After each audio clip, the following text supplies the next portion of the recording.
Olá a todos, bem-vindos a mais uma edição do Consultório Aberto, programa do Grupo Mais Guimarães em que falamos sobre saúde mental em tempo de pandemia e abordamos também outras questões relacionadas com este momento particular da nossa história, com a pandemia da Covid-19. Antes de iniciarmos o programa de hoje, em que falaremos sobre os cuidados primários na saúde que estão a ser prestados durante este período da pandemia da Covid-19, eu vou convidá-los a subscreverem o canal do YouTube do Mais Guimarães, onde estão, por exemplo, 40 edições deste consultório aberto. Convido-os também a seguirem o Mais Guimarães através das redes sociais e a acompanharem a atualidade vimaranense em maisguimarães.pt. Como sempre, no consultório aberto temos Emanuela Lopes, é psicóloga clínica e da saúde no Hospital Senhora da Oliveira, e hoje, para nos falar em particular sobre os cuidados de saúde primários, o Dr. Domingos Carneiro de Freitas é especialista em medicina geral e familiar, que vulgarmente designamos pelos médicos de família, que têm um conhecimento assim mais abrangente, diria, sobre a saúde dos indivíduos. Espero que não estar a ser incorreto nesta minha definição. Antes de mais, Dr. Domingos, muito obrigado por ter aceito o nosso convite de estar presente neste consultório aberto. E, Manuela, estamos agora numa fase diferente até da vacinação. Chegamos aos maiores de 50 anos, que podem já agendar a sua vacinação. Portanto, estamos num período mais tranquilo da pandemia da Covid-19, mas como falávamos até antes de iniciarmos o programa, não podemos falar na pandemia como algo que já esteja ultrapassado. Boa tarde, Emanuela. Boa noite para quem nos estiver a ver lá em casa. Olá, boa tarde, Eliseu. Boa tarde, Dr. Domingos. É um gosto tê-lo aqui conosco. Sim, de facto, é um bocadinho aquilo que o Eliseu falou e que, muita semelhança que temos vindo, até de uma forma quase repetida, insistir muito no cumprimento das regras e das normas que nos são pedidas para, de facto, continuarmos a fazer pelos nossos decisores e pelas autoridades de saúde, elas ainda se mantêm, não é? Ainda estão em cima da mesa. Portanto, por um lado, nós temos estas boas notícias de que, de facto, com o progresso da vacinação e de estarmos a ser vacinados todos num número já razoável, não é? Temos o número o SNS um bocadinho mais folgado, digamos, mas não podemos e ainda não é a altura, de facto, de baixarmos a guarda e é importante continuarmos com todas as medidas da máscara. Eu isso apelo muito, porque é o que eu mais vejo, é algum descuido na utilização das máscaras, sobretudo na rua. Portanto, o uso das máscaras, o distanciamento social e a higienização das mãos vai se mantendo, esperemos não por muito mais tempo, mas neste momento ainda assim. Portanto, boas notícias, mas pede-se um bocadinho mais a tal resiliência, que será uma das palavras a 2020, não é, da ordem, um bocadinho mais de resiliência a todos, não é, a população em geral, eu acho que é todos, já estamos todos muito cansados em relação a isso. E lá está, a pandemia, a Covid-19, obrigou a uma profunda redefinição do próprio sistema de saúde na sua globalidade, não é? E sobretudo do Serviço Nacional de Saúde, e acho que isto foi importante também percebermos todos e veio trazer e demonstrar a centralidade do SNS e mesmo a indispensabilidade do SNS, que eu acho que isso também foi muito importante. E daí depois vamos fazer um programa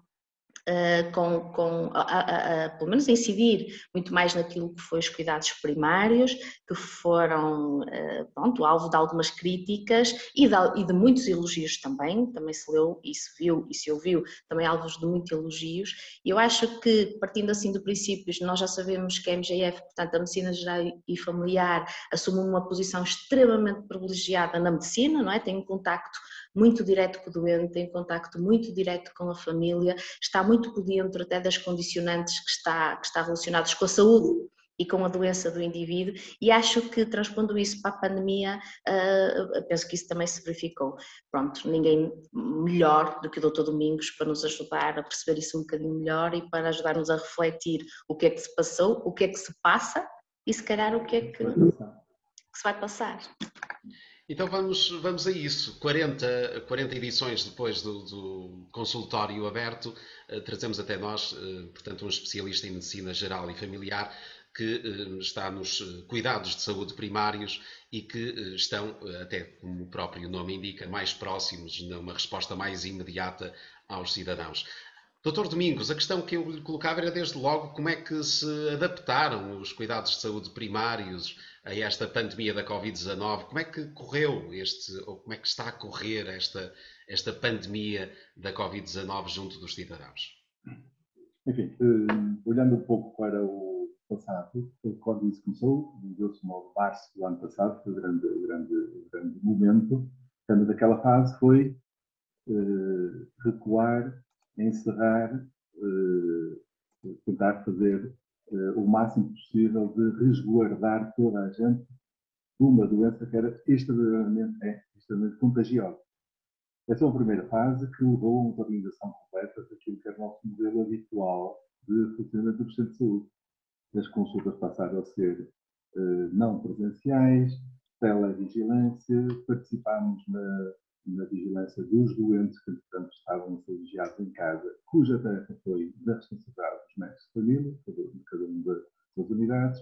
Isto é uma fase muito difícil, muito dura, que inclui, naquela fase, também as consequências, como dizia a doutora Manuela, de algum pânico, que inclui também e sofrimento associado à doença, que também inclui os profissionais de saúde. Isto é, a questão da pandemia não afetou só os cidadãos, afetou toda a gente, incluindo os profissionais.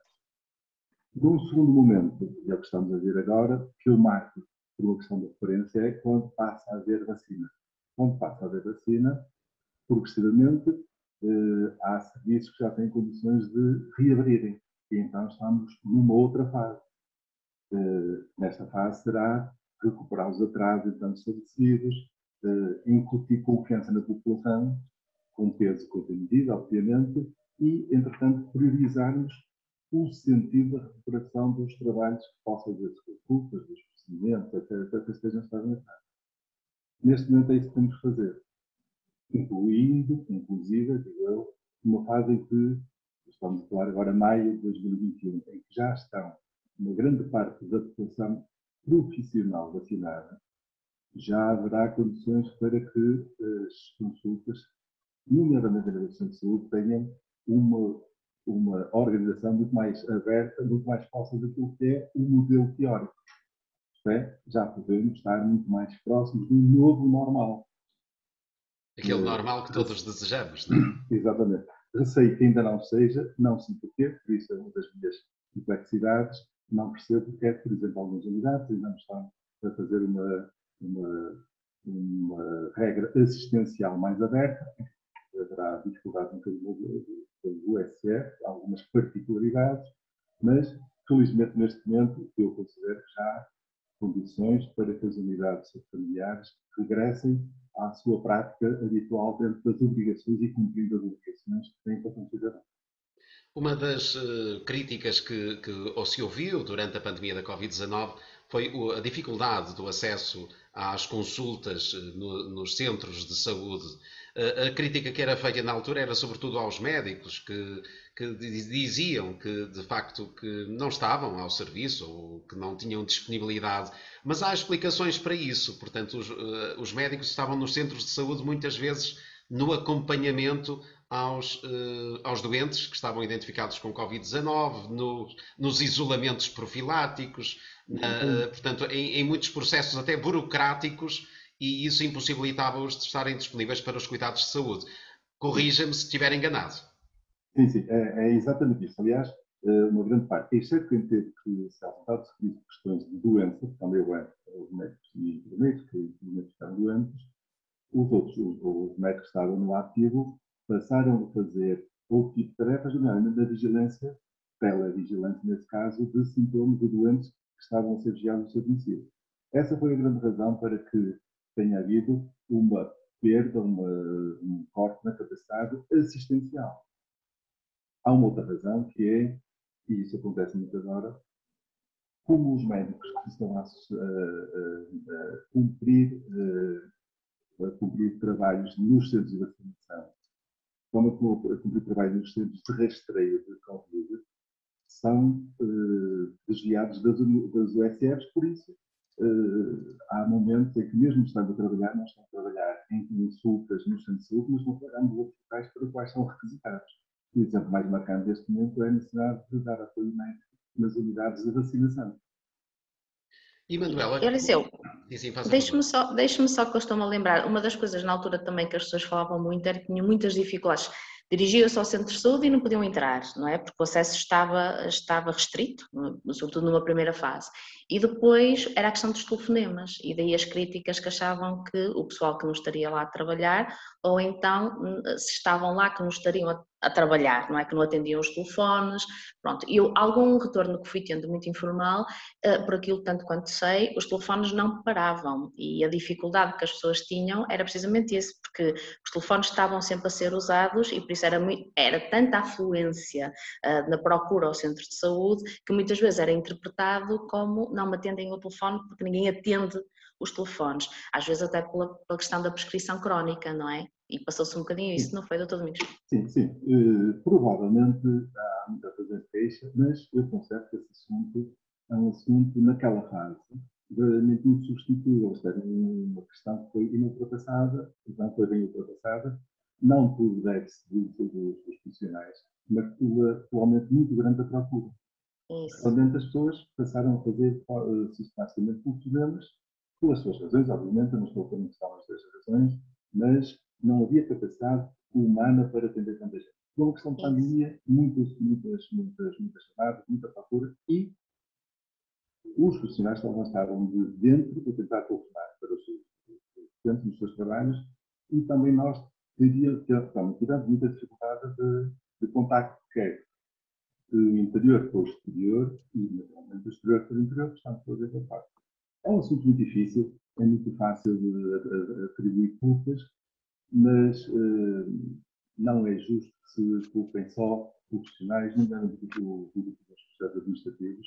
Não é legítimo que se culpe só que não trabalharam, isso não é verdade. Toda a gente trabalhou muito em contextos muito difíceis, precários, com falta de materiais em cada fase, com uma alerta permanente, porque em cada dia havia ordens diferentes, questões de organização que mudavam completamente. Isto é uma questão muito difícil, felizmente está a ser ultrapassada, mas só servirá para nos ensinar uma eventual nova oportunidade, mas acho que não é momento de, naquela fase inicial, atribuirmos culpas ou responsabilidade a alguém, a não ser às hierarquias que tomaram decisões às vezes errantes. Enfim, mas isto, esse tempo já lá vai. Eu acho que neste momento a questão principal será recuperar as listas de espera, recuperar as consultas, ganhar confiança no serviço, priorizar as atividades, de certa forma, contribuirmos de novo para o nosso Ministério essencial, que é para a prestação. Isso. E na sua perspectiva, quanto tempo demorará a fazer essa recuperação dos cuidados que ficaram neste período atrasados? A nível das USFs, a sensação que eu tenho é razoavelmente rápido, assim abram as consultas, que eu acho que já há condições para abrir. Profissionais e profissionais todos vacinados, não há razões para que haja restrições a consultas. Ponto. É o que nós fazemos na nossa unidade, a Moral de Rio, começou muito cedo a abrir as consultas presenciais, com sucesso, mantendo as precauções, mas não assumimos riscos excessivos. Por isso, não compreendo que haja USFs que ainda mantenham restrições. Que não é deixar de ter cuidado. Atenção ao que eu estou a dizer. As consultas presenciais já haverá condições para serem realizadas. Planeadas, programadas, priorizadas, obviamente, mantendo cuidados de higienização, distanciamento e todas essas regras que têm que se manter. Mas, na minha perspectiva, essa recuperação, quero dizer que no SF 21, no Laboratório 21, estará feita. Temos uma grande base de trabalho, aquele grupo é fantástico, a trabalhar em contentores, muitas dificuldades, mas está feito. Por isso, a nível do centro de saúde, a minha convicção é que não há razão para que haja atrasos nem demorará muito tempo. Outra coisa será a nível hospitalar, porque os cuidados cirúrgicos, essa coisa mais diferenciada, aí sim vai tomar mais algum tempo. Quanto tempo demorará? Eu não consigo dizer, até porque não tenho esses valores tão presentes como tenho com a minha realidade. Não é? É uma realidade diferente. Mas com as unidades de saúde familiares encerradas ou com os serviços maniatados, diria, durante este período da pandemia da Covid-19, sobretudo no período mais intenso, houve a identificação de doenças que aconteceu num período posterior, portanto, com a doença já numa fase mais adiantada, e isto pode trazer aqui alguns problemas, se calhar já não, como diria, para os cuidados de saúde primários, mas para os hospitais que agora têm que tratar da doença numa fase posterior. Sim. Sente que neste regresso à consulta presencial que tem detectado isso mesmo, doenças que estão numa fase posterior àquela que seria normal e que seria detectado há mais de um ano atrás, quando as consultas eram Sim, sim. presenciais? A nossa incidência desses problemas é menor porque nós temos esses casos de diagnósticos mais graves estão mais diluídos em casos de doença crónica. E essa incidência nota-se mais difícil, mais especializados. Por exemplo, no setor hospitalar de oncologia, naturalmente, como é só diagnósticos de oncologia, os casos que recebem serão diagnosticados um pouco mais tarde. Sim, isso é evidente. De qualquer forma, também é consequência de termos interrompido os programas de rastreio, desde a mama, alguns exames, mas feitos em ambulatório, exames de endoscopia foram diferidos, foi preciso novos procedimentos. O número de exames por cada período de trabalho é menor por causa dos procedimentos de higienização, etc. Tudo isto levou a uma redução grande da capacidade de conduta. Os setores económicos também se nota isto, e na saúde notou-se em particular. Claro que, em simultâneo com essas atividades que receberam um grande revés, há outras atividades, e justiça seja feita, porque o hospitalar continua a funcionar, isto é, continuaram a nascer crianças, porque a maternidade não fechou, por todas as dificuldades, os serviços de urgência tiveram o trabalho que tiveram, houve acidentes, isto é, não houve um bloqueio completo, não podemos passar a ideia de que houve gente que teve um acidente aí na rua e que o INEM não funcionou, que as urgências não funcionaram. Bem, não bloqueou tudo. Não tenho notícia, e acho que a comunicação social não a terá, de crianças que não nasceram, não foram assistidas porque a pandemia impediu o funcionamento do serviço ao tratamento. Foi tudo Temos que garantido. Mas a crítica não é essa. temos que A crítica balancear não isto é essa. direitinho. Sim, mas a crítica maior não é essa. A crítica maior é que os doentes não Covid sentiram-se muito esquecidos, não é? Sentiram-se que de repente focámos-nos muito, tanto na primeira fase, logo em março, mas também no correr de 2020, centrámos-nos muito no Covid e esquecemos-nos do resto. Concretamente em relação à oncologia, e até já tivemos esta conversa com a doutora Camila, a preocupação também está nos rastreios que deixaram de ser feitos e estamos à espera que mais para a frente, se calhar, estas consequências aparecerão. Mas mesmo nas doenças crónicas a grande crítica foi essa, é que os doentes diziam muito isto, não é? Que é esqueceram-se, agora só há Covid. E morre as outras pessoas e não interessa, e nós não interessamos, pronto. Sim, mas isso aconteceu e, como digo, justificou-se em entrada fase, porque a situação que passámos foi tremenda. Morreram as pessoas que morreram em Portugal, as coisas neste momento já não têm a mesma justificação que tiveram em março, abril, maio do ano passado, os primeiros 3 meses. Desde o momento em que passa a haver vacina, realmente há todas as condições para que se acelere essa recuperação e para que se ponha o funcionamento das instituições numa normalidade que tem que ter em conta as condições necessárias também da proteção das proteções gerais de distanciamento e desinfecção, porque são regras que vamos continuar a ter sempre. Claro. O número de atos médicos ou de diagnóstico por unidade de tempo, por período, inevitavelmente deve ser menor. Inevitavelmente. E só se resolve com duas coisas, que é a aritmética, ou há reforço de profissionais, reforço de períodos disponíveis, ou perde-se o número de exames por período. É uma equação difícil, é uma discussão que está ainda no dia a dia.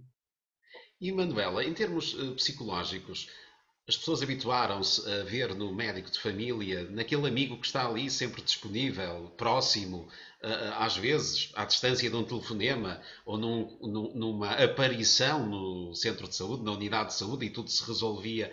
E de repente esta figura do médico de família quase que desaparece porque por uma obrigação de recolhimento quase que aconteceu no início da pandemia.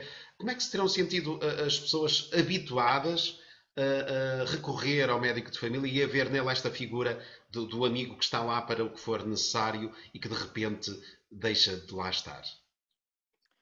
Aquilo que mais ouvimos falar foi de facto um sentimento de esquecimento, mas eu não me parece que foi só relativo ao médico de família. As questões das doenças crónicas que precisavam às vezes de uma prescrição, por exemplo, isso sim, e os mais idosos queixavam-se um bocadinho nisso porque não tinham alternativas, não sabiam muito bem o que fazer, às vezes diziam manda um e-mail e eles nem e-mail tinham. Isso sim, fomos ouvindo um bocadinho no funcionamento e não concretamente na figura do médico de família, que fez muita falta por isto. E concordo, eu acho que no início, quando isto realmente explode, viemos todos para casa, acho que os portugueses portaram-se muitíssimo bem, portanto houve uma aceitação, uma capacidade de adaptação a determinada realidade, viemos todos, cumprimos o que nos foi dito e nos primeiros meses, 2, 3 meses, essas queixas não foi essas queixas que nós ouvimos aí, isso foi um bocadinho mais para a frente, sobretudo naquilo que é o acesso, sobretudo o que são as consultas, os pais que tinham os meninos doentes, eu lembro de uma mãe me dizer que o filho se queixava da garganta e a dificuldade, o que é que eu faço? Eu não consigo um médico para ver o meu filho, vou ter que o trazer, levar ao serviço de urgência, se calhar nem é propriamente algo para aqui para a urgência do hospital, mas no centro de saúde disseram-me quais são os sintomas, e isto tudo no início sim, foi extremamente confuso por aí. Pronto, foi mais o que ouvimos. Neste momento já está melhor, mas ainda de facto há algumas queixas, não é? Que ainda não há uma marcação ou um acesso à consulta como havia antes. Isso realmente até eu fico, ouço o doutor Domingos falar, não é? E fico um bocadinho surpresa e pergunto-me também porquê. Em termos hospitalares, eu acho que estamos praticamente a 100% em termos daquilo que é o ambulatório e a parte cirúrgica eu penso que também já está a retomar, o ambulatório também continuou, a cirurgia do ambulatório, mas e os centros de saúde então, porquê que não estamos já todos a funcionar? Não sei, é das minhas complexidades. Eu acho que temos todas as condições, uma vez vacinadas todos os profissionais, temos todas as condições para retomar um programa de vigilância dos nossos utentes de forma regular, não há dúvida nenhuma. O que é que acontece nas outras unidades? Não sei. O que eu vivo no dia a dia é que a nossa unidade trabalha muito, vê consultas presenciais há muito tempo, desde muito cedo, das primeiras começou a abrir as consultas. Há sempre ali um capital de queixa, mas isso é uma característica daquela unidade, é uma unidade de centro de cidade, historicamente é um local onde tudo vai parar, tem uma população mais envelhecida, etc. Nós notamos também, com alguma tristeza, uma certa hostilidade, até da hierarquia, mas também da comunidade, que, em uma grande parte, eu considero não justificada, é até injusto. Mas, enfim, as opiniões públicas têm dinâmicas que nós às vezes não conseguimos perceber muito bem. Enfim, estamos a trabalhar, mas em termos de qualidade de assistência, disponibilidade, a unidade está a funcionar 100%. Eu há pouco eu abordei a questão pelo lado da população e agora abordo pelo outro lado, pelo médico que está no consultório e que tem largas centenas de doentes que lhe estão atribuídos e que de repente tem que acompanhar os doentes que estão com Covid-19 em casa e os familiares e os isolamentos e tudo isso e deixa de ter disponibilidade e capacidade de responder aos doentes habituais, alguns deles a necessitarem até de cuidados acrescidos naquele período. Como é que viveram os médicos esse tempo? E essa incapacidade de lidar com tamanho trabalho naquela altura?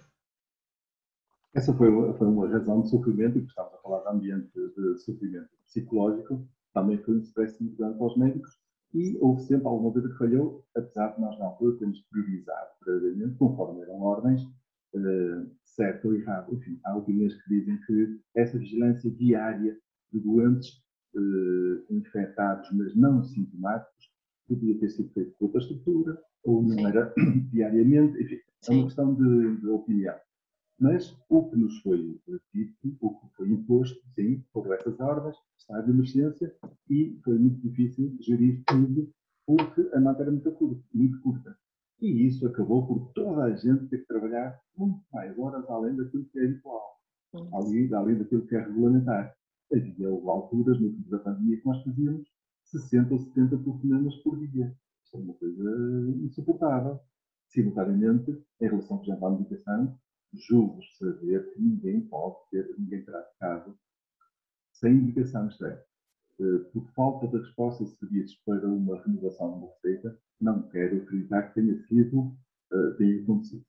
Apesar de haver uma percepção de necessidade, que muitas vezes é diferente de médicos para os seus utentes. Isto é, eu se hoje tenho aqui um medicamento que me esgotou, eu preciso da receita hoje. Mas nós conseguimos fazer a receita amanhã ou depois. Isto é uma questão de sincronização. Não é de falta de resposta. Se calhar não é resposta no momento em que as pessoas precisam. Sim, isso haverá sempre. Até do ponto de vista de um utilizador, de quem precisa de um cuidado qualquer, a minha necessidade é sempre o mais importante de tudo o resto. Sob o ponto de vista médico, nós frequentemente priorizamos as coisas de outra maneira. Mas isto provavelmente vai acontecer sempre, é insuperável, não é? Faz parte. O meu problema é o grande problema, mesmo que comparado com os outros seja menor. Mas isso não temos. Isso faz parte da natureza humana, enfim, não teremos grande coisa a fazer em relação a isso. Mas a dificuldade, sim, os médicos sofreram uma tensão muito grande por causa desse conflito entre uma dose imensa de trabalho, novas tarefas que foram atribuídas e o resto também tudo para fazer. Felizmente, neste momento não temos que fazer tanto. Temos novos casos aqui na nossa zona, felizmente está muito reduzido, espero que assim continue, e é uma questão de algum tempo. E espero que curto para se retomar isto, e mais uma vez, as níveis do SFs não compreendo que não esteja no seu normal.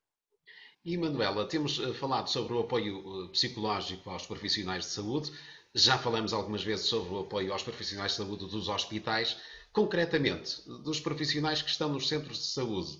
Há equipas que estão disponíveis a dar esse apoio. Já percebemos que é necessário reforçar os psicólogos nos centros de saúde mais próximos, tornando-os mais próximos dos cidadãos, mas que essa rede ainda não está devidamente instalada e agora é preciso dar apoio também aos profissionais de saúde. Sente que há profissionais que necessitam que haja alguém que esteja próximo deles e que os apoie neste período? Felizmente, a esse nível, a psicologia nacional, isto foi muito generalizado, mobilizou-se muito bem a esse nível. E uma das coisas que foi feito e que falámos imenso foi a linha SMS 24, portanto, continua já desde essa altura e continua a haver psicólogos 24 horas de apoio à linha e que nós sabemos que a dada altura as linhas que receberam quase 100 mil chamadas, qualquer coisa assim, metade foi dos profissionais de saúde. Portanto, metade foram a população em geral e metade foram a profissionais de saúde. Tivemos também as ARS e nós aqui no Norte, a nossa ARS também se mobilizou e disponibilizou uma linha, os colegas que estavam a trabalhar estavam adscritos com determinados horários de apoio também em termos gerais, profissionais de saúde e população em geral. E em termos locais, houve mais um município, eu penso que não tenho conhecimento, pelo menos que tenha sido específico para os profissionais, nós no hospital foi direcionado mais aos hospitais.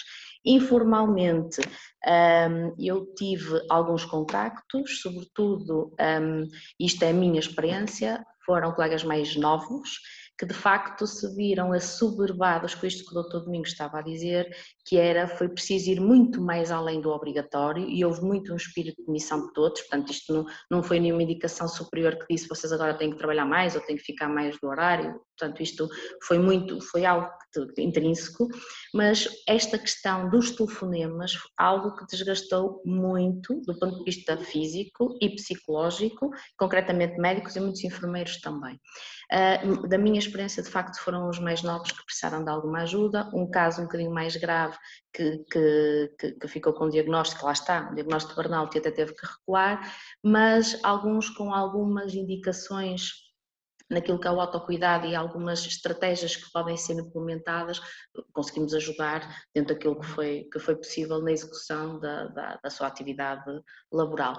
Por isso, é muito transversal, não é o hospital, não é os cuidados primários, é os profissionais na sua globalidade, nas IPSS, tudo naquilo que é o cuidar, nós sabemos que está tudo ali incluído, sabemos que os níveis, os estudos foram feitos aqui pela Escola Nacional de Saúde Pública, pela Faculdade de Medicina em Lisboa, aqui no Porto, portanto, tudo muito uniforme, com níveis de ansiedade e stress, burnout elevados, que excede os 70%, é um número de facto muito preocupante, não é?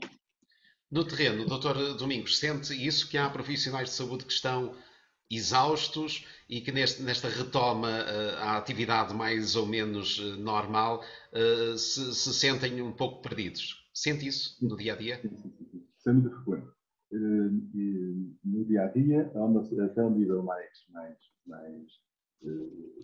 recuado, mais a nível das pessoas, inclusive as pessoas que têm uma relação no dia a dia mais próxima, nota-se que todos têm sintomas de ansiedade, stress excessivo, alguma indisponibilidade para outras atividades que permitam sanear um pouco este stress, é fazer um balanço psicológico mais adequado. É uma situação muito difícil. Enfim, nós estamos a sair de um período que temos os efeitos da psicologia de guerra. Portanto, durante uma ameaça imensa, toda a gente sabe. É conhecida pulmonar, transversal, mas espero que as coisas, em termos institucionais, julgo que poderão vir a ter. Agora, em termos da vossa comunidade, não sei qual é a perspectiva que os psicólogos têm, mas temo eu que vai ser um agravamento, nomeadamente por questões de natureza económica. Receia-se isso, efeito da crise, e as questões económicas poderão vir a ser um gatilho para a doença mental. É mais. Não sei o que é que a doutora Manuel. Subscrevo na íntegra, é mesmo isso, e nós sabemos que com experiências anteriores, de crises anteriores, 2008, 2014 sobretudo, não é? Sabemos que aconteceu precisamente isso. Isto é expectável, nós já sabemos que isso irá acontecer quando a questão da saúde estiver mais controlada e então explodir mais a crise económica propriamente dita. Nós sabemos que a saúde financeira e social está intimamente ligada com a saúde psicológica das pessoas. E aquilo que se verifica, para além da ansiedade e depressão, que será o que está sempre mais elevado e que me preocupa muito, são as questões do suicídio, que é o que nós sabemos que de facto prevaleceu e que estamos com algum receio. O stress pós-traumático também, que os estudos indicam-nos um bocadinho isso mesmo lá de fora, que nos vão chegando, e depois lá está, nós não recuperamos a economia se não recuperarmos as pessoas, é muito importante termos isto em atenção. Nós também não podemos dissociar as coisas, não é? Nós podemos até investir muito naquilo que é questões económicas gerais, mas se eu não invisto nas pessoas, se as pessoas estão desmotivadas, se as pessoas estão deprimidas, se as pessoas não dormem, se as pessoas estão ansiosas, as pessoas não produzem. Portanto, isto está intimamente ligado e os nossos decisores e quem tem voz ativa tem que olhar para isto de uma forma muito generalizada e muito integrada, não é? Portanto, temos os profissionais de saúde cansados nesta altura, com trabalho para realizar, para retomar a normalidade dos cuidados de saúde primários. E doutor Domingos, este tempo pode de alguma forma ser aproveitado para reformular os cuidados de saúde primários, para colocar aqui alguma inovação, alterar alguns procedimentos de forma a prestar um melhor serviço à população? Pode ser um período aproveitado para isso? Sim, tem que ser. Tem que ser. Aliás, os serviços já estavam a evidenciar alguma saturação de alguns processos, de algumas rotinas, etc. e era preciso encontrar um momento para fazer evoluir o sistema. E acho que neste momento é uma ótima altura para se aproveitar alguns e mudar alguns do paradigma. Um deles, entre vários, um que eu acho muito interessante e é inevitável, na minha opinião, é nós não poderemos continuar a ter tantas consultas presenciais. Mas as consultas presenciais não são dispensáveis. Portanto, temos que encontrar um outro equilíbrio. Enfim, nunca quero sair ao chavão, mas é o novo normal. A consulta, a atividade, todos os procedimentos médicos implicam presença e implicam exame clínico, implicam olhar a pessoa. A impressão que nós temos de um doente na presença é diferente do telefone. Porque todos nós geramos empatia, colhemos informação de nossa comunicação não verbal, que é indispensável. Primeiro princípio. Segundo, nós temos uma sobre-utilização presencial dos cuidados de saúde. Temos muita gente que não precisa de todo, naquele momento, aquela incidência, aquela presença nas unidades de saúde. Temos que sanear um pouco isto. Como é que se faz? Eu não sei. Se eu soubesse, Eu estava a imaginar, por exemplo, Dr. Domingos, não sei se é este um exemplo bem conseguido, que é uma renovação de uma baixa médica numa condição em que toda a gente percebe que aquele doente tem mesmo que renovar a baixa médica e vai ocupar uma consulta do seu médico. Portanto, estamos a falar disto, que deve ser evitado. Não, e não só. Nós temos, se eu conheço um doente e ele um diabético, e está estabilizada, uma pessoa autodisciplinada, compreende bem a sua missão, a sua obrigação, compreende bem o que é diabetes, eu, por telefone, posso renovar perfeitamente uma medicação, posso enviar-lhe umas análises para fazer de rotina e posso dispensar a deslocação. Assim como isso faz parte muito da literacia em saúde, que é as pessoas aprenderem um pouco melhor a interpretar e a transmitir os seus sintomas. Não é esquecer. O meu lema na consulta é sempre nós temos que estar atentos e nós temos que estar atentos e não preocupados. Perante alguma alteração, há um contacto, tem que aparecer, mas as pessoas têm que aprender a conhecer como reagem e valorizar de forma adequada um sintoma. Se é uma coisa ligeira, não podemos entrar, desculpa o termo, em pânico e correr à urgência. Ou, na pior das hipóteses, é correr à urgência, porque é uma reclamação que nós temos muito em serviços de trabalho. Mas há pessoas que entram em pressão, em stress, por razões menores. E isso tem que ser aprendido. É uma necessidade também de educação para a saúde, etc. Tem que ser. Mas, de facto, eu considero que temos que mudar aquilo que havia que era 100% presencial para uma percentagem variável não presencial. E eu comungo de um rácio que vejo publicado no livro de gestão, etc., dessa questão de gestão associada à saúde, que é para o mercado, desculpem o termo, para o sistema português, cerca de 40% dos contatos com sistemas de saúde, com entidades de saúde, podem ser dispensados. 40%. Que é uma enormidade. Mas não é, como dizem os geeks tecnológicos, que é 100% faz tudo por videochamada e videoconsulta. Também não pode ser assim. Sim. Até porque nós temos que ver os doentes, palpar o que for de palpar, auscultar o que for de auscultar, etc. Bem, não é dispensável, mas não é obrigatório permanentemente.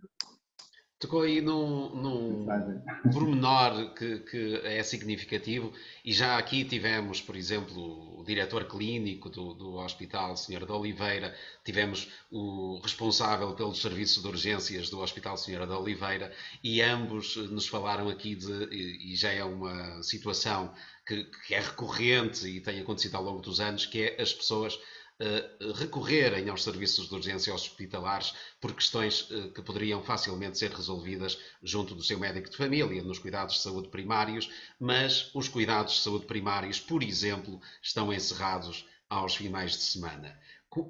Haverá aqui vê com bons olhos, diria, a abertura, a disponibilidade dos cuidados de saúde primários num horário mais alargado que permitisse aos serviços de urgência prestar apenas cuidados urgentes e mais especializados? Permita-me recuar. O problema não é do horário. Nunca haverá um bom problema do horário. É o que é. Eu faço às vezes, em algumas escalas, alguns horários de, chamamos de atendimento urgente num centro de saúde. Para mim é totalmente frustrante. Atenção que eu estou a dizer, é totalmente frustrante por ineficaz. Porque se eu precisar, numa sessão de urgência, de algum exame complementar diagnóstico, de um apoio, não tenho. O que é que eu tenho que fazer? Mandar para o hospital. Então as pessoas, usando a sua própria argúcia, se eu vou ali e me mando para o hospital, eu faço um bypass, vou diretamente ao hospital. Por isso, esta solução, e eu já disse isso aos excelentíssimos diretores do hospital, não tem solução enquanto a nossa hierarquia não toma uma medida de fundo ou equipa um pouco melhor sem saúde. Sendo que compreendo que não tem sentido equipar todos sem saúde, ou se faz uma unidade de apoio pré-hospitalar, ou o que for, mas tentar resolver o problema do acesso excessivo às urgências no atual estado é uma luta impossível. É só para picar os neurónios das pessoas envolvidas. Não tem nenhum sentido. Nenhum. Depois há muitos caminhos. Sei lá. Por exemplo, isto é ainda expectativo e é uma questão mais da política, que é, por que não, neste momento estamos numa fase em que as autarquias assumem responsabilidade de alguns serviços das escolas, por que não regionalizar no modelo atual aos cuidados de saúde, uma parte deles, centro de saúde, uma hipótese. Por que não fazer uma fusão de gestão entre os SRs e os hospitais, os cuidados de saúde primários e os cuidados hospitalares? Uns modelos do LS que já existem em Portugal, vários, alguns com mais sucesso, outros com menos sucesso. Isso é uma questão das direções das lideranças. Isto é, voltando um bocado então atrás, não tem nenhuma solução. E os novos centros de saúde são totalmente obsoletos. Totalmente obsoletos. Eu escrevi isto ontem para dizer que nós, numa unidade comemorativa, um centro comemorativa, não temos um desfibrilador automático. Daqueles que existem no pavilhão de fios ou no estádio de futebol em qualquer sítio. Eu digo de forma provocadora. É mais seguro uma pessoa ter um cidadão, ter um infarto no centro comercial do que na minha idade. Estou na minha idade, vou demorar muito mais tempo a socorrer, que tenho que chamar dinheiro, do que numa unidade comercial de envergadura que tem as seguranças que podem fazer que eles precisam. Isto é inadmissível. Nem tinha ideia. Claro que sim. Não faz sentido. É aquilo que parece básico. Pois, e já agora, também meto a minha colher na discussão e digo que estes projetos dos desfibrilhadores automáticos externos que existem em Guimarães e felizmente em muitas unidades desportivas e outras, são de projetos sociais, privados até, que têm oferecido recentemente. Houve, por exemplo, um encontro do Rotary Clube de Guimarães que ofereceram mais um desfibrilhador aos bombeiros de Guimarães e já equiparam várias instituições do Conselho com estes equipamentos. Desconhecia era que uma unidade de saúde familiar pudesse não ter um equipamento destes. E mais, onde é que está a população de maior risco de ter uma intercorrência de carga vascular urgente? É no centro de saúde onde estão as pessoas que têm patologia. Em princípio, no pavilhão, são pessoas saudáveis. Isto é, esta incongruência é que não tem nenhum sentido. Por isso, os nossos centros de saúde são totalmente obsoletos.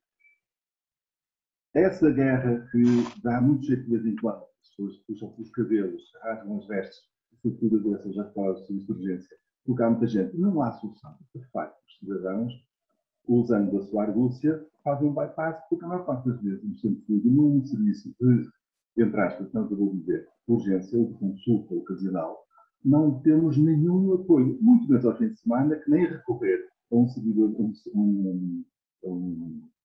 daqueles convencionados externos lá para fazer eventualmente um raio-x ou uma coisa dessas. Sim. É uma equação que não tem impossível, não tem nenhum sentido. É das minhas perplexidades. Mas, quem sou eu? Pois, mas Até nesta hoje, retoma, eu hoje poderia... ouvi, eu li, Eliseu, só um bocadinho, só para te Sim, sim, finalizar este força. assunto. Eu li hoje ou ontem, o diretor do Serviço de Urgência do São João, que participou no Congresso Virtual da Ordem dos Médicos, acho que está a decorrer, qualquer coisa assim, que dizia, que defende que todos os doentes que vão ao Serviço de Urgência deveriam ser só doentes referenciados. E tem toda a razão.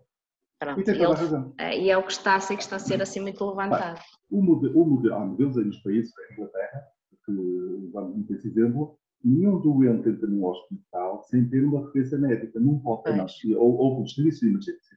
Claro. Agora, as pessoas não podem, de iniciativa própria, ir ao serviço de urgência. Mas isso é preciso outro nível de garantia de cuidados pré-hospitalares. Há alternativas. Exigir isto neste momento. O seu diretor do Hospital São João tem toda a razão no plano teórico. Só que é preciso fazer um trabalho de casa a vontade. Não existe. Claro. Não existe. Depois, há outra questão, mas isso é uma questão de modelo de gestão, que é as nossas unidades da SM. Partiu de uma ideia muito interessante, mas está completamente virada ao avesso.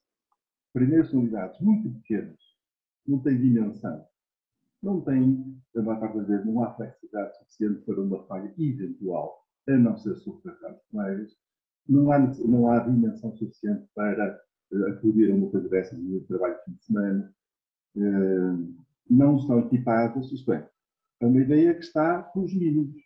E como todas as grandes ideias, quando são implementadas pelos mínimos, é um grande falhante. Um grande falhante. Há muita gente que seguramente amanhã me vão desmentir e provavelmente o vosso programa vai levar na cabeça para as coisas, mas eu cá estou. Depois, há um equívoco também da complexidade, que é a atribuição de classificação do modelo B, que implica essencialmente uma acréscimo regulatório, é atribuir de forma quase arbitrária.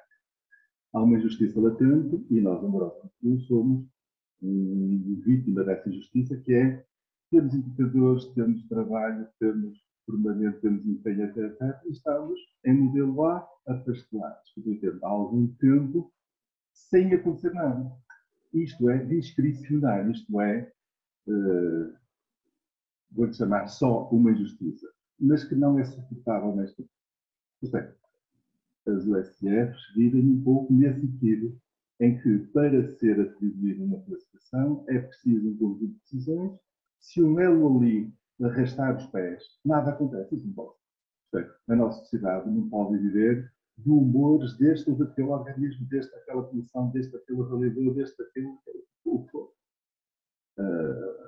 Enfim, a saúde em Portugal, o SNS é notável, é depositário de uma grande competência, toda a grande ciência em Portugal está no sistema público, médico e social. Os hospitais fazem coisas notáveis. Sob a vista geral, os serviços de medicina comunitária, do sistema de saúde, em indicadores de vigilância, temos resultados notáveis. Só que falta um saltinho para integrar um serviço com o outro. E daquele meio estão as urgências, as coisas não programáveis, os imponderáveis, e que não liguem depois. Toda a gente tem razão de queixa.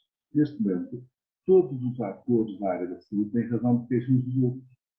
É o hospital a queixar-se de nós, somos nós a queixar do hospital, isto é como lá em casa. Está fazendo faca uns outros.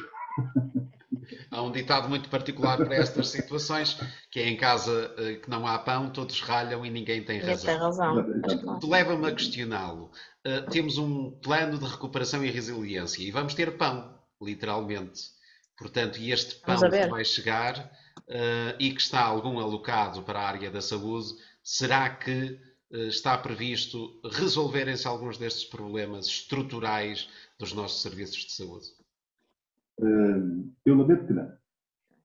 Eu lamento que não, porque os atores são os mesmos. Isto é, se o paradigma é o mesmo e o que está anunciado é que é para investimento em algumas estruturas de serviços, eu acho que é preciso melhorar a rede informática, é preciso, isto é, Nós todos, hoje em dia, trabalhamos com máquinas informáticas, mas as autoestradas não têm o ID suficiente e é preciso investimento desse tipo, isto está tudo certo. O problema é este. O problema, isso é importante. O problema é o paradigma de organização de serviços de saúde. Ao contrário daquilo que é a nossa história industrial, o serviço de saúde tem que ter um foco. O centro operacional é uma interface doente, utente, profissional de saúde. É ali que tem que haver o investimento todo. O resto pode ficar no centro de dados do interior, nos Estados Unidos, o que for. E aí é que falta o investimento. Nós temos uma hierarquia demasiado tradicional, industrial. Um chefe, X subchefes, X secretários de subchefes, mais subchefes tem. Primeiro que chega ao centro operacional é muito lento, muito difícil e quando acontece alguma coisa já passou o tempo é que estão identificados. Por isso, os profissionais do centro operacional estão totalmente desmotivados, estressados, porque levam com essa necessidade toda dos cidadãos e não têm armas para reagir, a não ser a sua boa vontade. E de boa vontade não sai grande trabalho, grande resultado. É preciso boa vontade, competência, condições. E não temos. É preciso isso. E Manuela Lopes, estamos já próximos do final desta edição do Consultório Aberto, numa conversa muito produtiva com o Dr. Domingos. Na próxima semana voltamos a falar e de que vamos falar? Na próxima semana voltamos, mas deixe-me só fazer aqui uma conclusão que eu acho que o Dr. Domingos acabou mesmo também cheio e com aqui mensagens muito fortes e acho que muito importantes e necessárias, também. Diria. E necessárias, eu acho que também é preciso refletir sobre isso, pensar sobre isso e falar sobre isso, porque temos que começar a sair do politicamente correto. Acho que alguns também disse esta frase e é bem verdade. As pessoas, de facto, esta exaustão toda da pandemia, pré-pandemia, nestas condições, a ausência dos meios adequados para se poder trabalhar. Olha um pormenor, os telefones, pergunta ao Dr. Domingos. Mas eu ia perguntar isso realmente há pouco. Há o problema das centrais telefónicas, é um problema que será agora resolvido? Mais do que isso. Os telefonemas eram feitos pelos telefones das pessoas. Não foi dada a grande maioria, nós até nem podemos falar, nós tivemos algum apoio, mas na grande maioria eram os equipamentos próprios e tinha que ser, portanto, obviamente, os contactos anónimos. E na grande maioria do país, os contactos que eram feitos dos telefones das pessoas. Portanto, para ver que, de facto, isto é muito complicado, toda esta gestão. Os equipamentos informáticos, a mesma coisa. Como é que vamos fazer uma videochamada se não temos câmaras nos telefones, nos computadores? Não há. E depois foi incluído agora e há um novo sistema RCS, só que é extremamente complexo. Eu acho que a grande maioria nem usa. Hoje tive uma reunião de manhã com colegas psicólogos aqui do Norte e que tentaram também pôr isso e é extremamente difícil.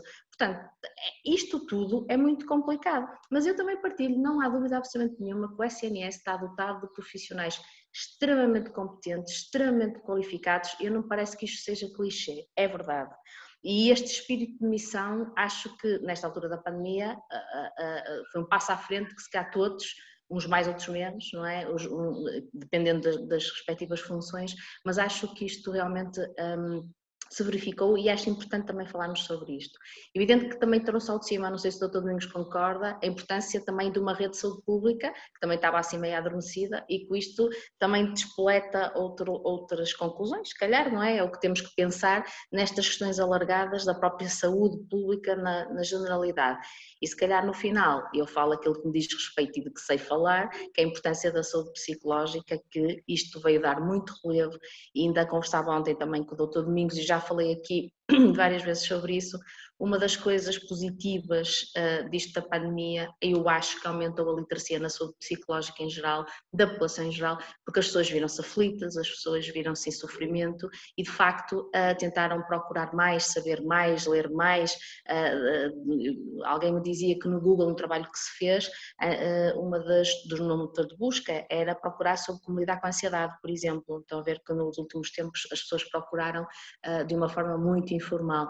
Portanto, acho que é importante falarmos destas coisas, é importante também pôr o dedo na ferida e esperemos que daqui também se tente fazer alguma coisa, não é, Dr. Domingos? Ou pelo menos comece. Sim. Eu acho muito interessante e queria deixar isso para o fim, não sei se estamos próximos de fim, mas os parabéns por essas iniciativas, liderado aqui por Luísa Sampaio, mas acho muito interessante que estas conversas passem para fora dos gabinetes, porque isso é discutir um bem que é essencial para a população. E essa questão da organização local, da resposta em necessidade de saúde é essencial. Essencial. E algumas conversas que se mantêm são sempre as mesmas, o assunto é sempre o mesmo. Só que não tem discussão nenhuma no modelo organizativo, no modelo de prestação. Não acontece nada. E essa é a nossa chaga, se calhar, como país. Falamos e diz os nossos humoristas. Não fazemos nada. Era boa ideia que realmente esta mudança trouxesse aqui a oportunidade para se melhorar em alguns aspectos. E Manuela, então na próxima semana, de que Agora falaremos? Sim. Tranquilo. Agora sim, de que falaremos na próxima semana? Temos mais um convidado que nos vem falar sobre a recuperação, não é? da Covid-19. Quem é ele? Então vamos ter como convidado o Dr. Rui Vaz, que é fisiatra e que nos vem falar um bocadinho destas questões mais musculares, musculoesquelética, que a Covid-19 de facto nós sabemos que afeta, portanto algumas sequelas, o que é que se passou, à semelhança do que já temos vindo a fazer noutras áreas, que já falámos com a cardiologia, com a pneumologia, um pouquinho mais diferenciado e olhar para estas coisas, sobretudo também para percebermos o que é que podemos fazer. Por isso, para a semana, Dr. Rui Vaz, fisiatra muito conhecido aqui, não é só nas questões hospitalares, mas já passou pelo nosso Vitória, portanto acredito que toda a gente o conheça, vai estar connosco. E ele que esta semana lançou um livro até, já vai na terceira edição, sobre patologia musculoesquelética do membro superior, portanto também poderá falar-nos um pouco sobre este trabalho que vem desenvolvendo ao longo dos últimos anos, portanto já vai no terceiro livro que lança sobre esta temática. Doutor Domingos, uma mensagem para aqueles que nos estão a ver lá em casa ainda neste tempo de pandemia. A mensagem é focarmos em recuperar o que está atrasado, incutir confiança. Nós temos que ter confiança, nós temos que ter uma atitude otimista em relação ao futuro. Nós temos que viver com o sentimento de que o futuro vai ter que ser um pouco melhor que o presente, porque senão não temos energia, não geramos motivação para lidarmos com as dificuldades, ou seja, temos que incutir confiança. E temos que, lamentavelmente, temos que ir priorizar algumas coisas, mas o Serviço Nacional de Saúde e, globalmente, o Sistema Nacional de Saúde responderá às necessidades dos cidadãos e, além de algumas correções clínicas, talvez vão ter que ser feitas até pelo avançar da sociedade, globalmente, o Serviço de Saúde está bem e recomenda. Muito obrigado, Dr. Domingos Carneiro de Freitas. Obrigado, Emanuela. Marcamos encontro na próxima semana, na próxima sexta-feira voltaremos a abrir o consultório. Quer deixar alguma mensagem nesta semana para aqueles que nos veem também?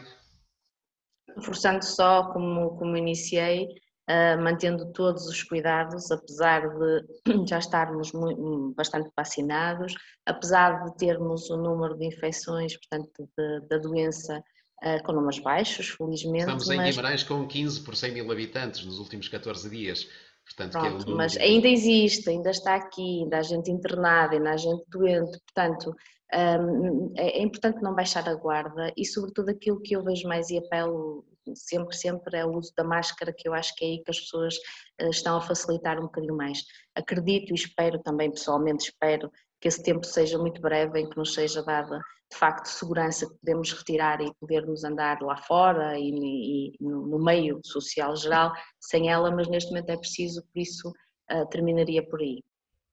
Muito obrigado, Emanuela Lopes. Muito obrigado de novo, Dr. Domingos Carneiro de Freitas, por estarem connosco nesta edição do Consultório Aberto. Como referi, Muito obrigado. O programa regressa na próxima sexta-feira, às 21h30, como habitualmente. Falaremos com o Dr. Rui Vaz nessa edição.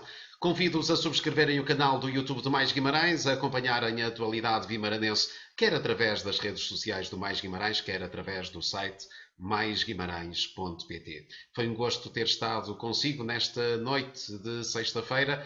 Tenham uma ótima semana.